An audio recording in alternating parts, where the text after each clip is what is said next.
Ayan tayo. Ayan. Tatay papatanda. Sama yung pakiramdam niya. Ayan. Parang yung pas mga ito. Ang dami mga ludzo.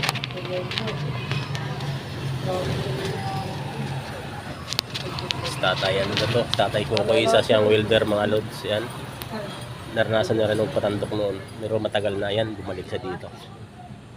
Sakit naman medyo ano yung katawan niya raw sa mga pakiramdam niya. Ayan, no? Tingnan niyo. Ano, mga patay na dugo mga lods. Oh. Ayan, naray yung mga pasma. Ayan. Pagkajilat yung mga lods. Eh.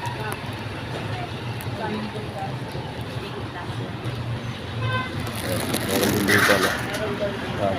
Pangagat ng ano, pusa. Pangagat ng pusa din naman to.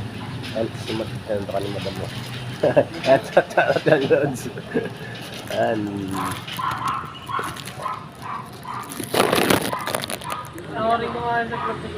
Ayan. Follow mo ako.